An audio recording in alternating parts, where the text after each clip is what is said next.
pillars. And those last two pillars are saving and investing. If you're going to build wealth, number one, you got to be able to save money. Okay, that's the first thing. Number two is if you save money but you don't invest it, that's just called hoarding, and that does not make you wealthy. That's going to make you feel temporarily comfortable, and over the span of time, you're going to become more and more vulnerable because you didn't build wealth, and the currency that you've saved and hoarded no longer has the buying power that you thought it did.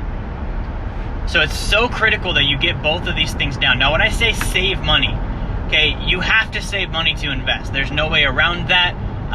Savers are not losers. People that have cash have options. You're able to invest those. And again, it's a linchpin. Like, if you don't do it, the investing doesn't happen. You cannot invest what you haven't saved and what isn't actually there, right? So that's imperative to understand. Now, the second thing, though, is investing. Okay, if you're going to invest, there's a couple things you need to be thinking about when you invest. Number one is don't lose money. So that means that you're not speculating, you're not buying Bitcoin, you're not buying small cap stocks, you're not trying to do day trading or Wolf of Wall Street crap. You're investing in things that will not lose money, which is very different than you see most people doing today. Most people are speculators, and because of social media, they're able to show you all of the days when they're up, but you don't know anything about the days when they're down. Okay, you don't even know if the days they were up were actually days they were up or just posts. Right? So you want to really understand, like, what are the asset classes that don't lose money? And you're going to do that by historically looking back to see which ones have.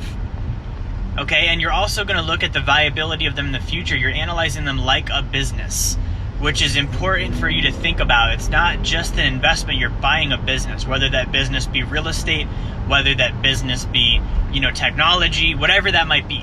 Okay? Now, the second thing you're investing for is cash flow. Okay, you want to not lose money, and then you want to make sure you cash flow. You're getting paid, whether that be monthly or quarterly, you're gaining cash flow from your investment. Number three, you want to have collateral. You need to make sure that that investment is actually backed by something. Okay, it's got a real asset behind it. It's not just thin air. It's not, a bunch of stocks that are overvalued and overpriced that could disappear any moment when enough investors sell. And then you also want to be looking at, maybe some potential tax advantages. And then lastly is appreciation. And the reason why appreciation is last is that's the only one you cannot control. So it's speculative. We'd rather control taxes, cash flow, collateral, not losing money. And if we get some appreciation, meaning if it goes up in value, that's icing on the cake, but it's not the thing we're trying to get out of it. Okay, do you guys see how backwards that is from how most people invest, though? Most people, they're looking for appreciation first. Okay, they're hoping, they're gambling. They're like, man, if I buy in on this right now and it goes up and doubles, I could make so much money. But they're not thinking about, all right, well, what if it doesn't? Okay, what if I lose money? What if even worse than I lose money, okay, I lose everything? Because it turns out that this wasn't a viable investment because it doesn't follow those rules and principles.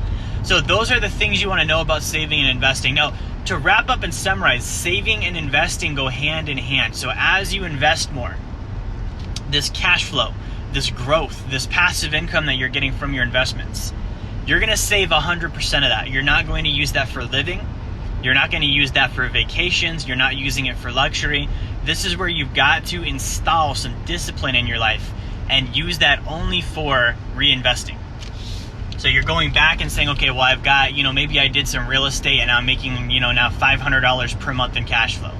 That's not $500 a month of free money. That's $500 a month that you're going to increase your savings rate by so that you can further invest and do more sooner. So those two things play off each other. The more you invest, the more you can save. The more you save, the more you're going to be able to invest, and it continues that cycle. So guys, I hope that this video finds you well. I hope that this makes sense to you. If you're watching this today, I do want to drop really quick a link for you in the comments. So before I forget, check that link out. It's jerryfetta.com/wealth. Inside that link, you're going to see a free financial plan. Okay, a free financial plan. So if you want a plan on, how do I capitalize and save more money? Where do I invest? What do I need to be producing with my investments? That plan is going to give you all of the data there, and I will help you build it myself. So if you click on the link in the comments, it's absolutely free. Okay, and those of you that are like, well, what's the catch? The catch is, I think when I do the math for you, you're gonna see that I can help you and I'll probably be able to earn your business at that point. However, if you were to do a financial plan with somebody else, they're gonna charge you $500 to $2,000 just for the plan, and they may or may not be able to help you.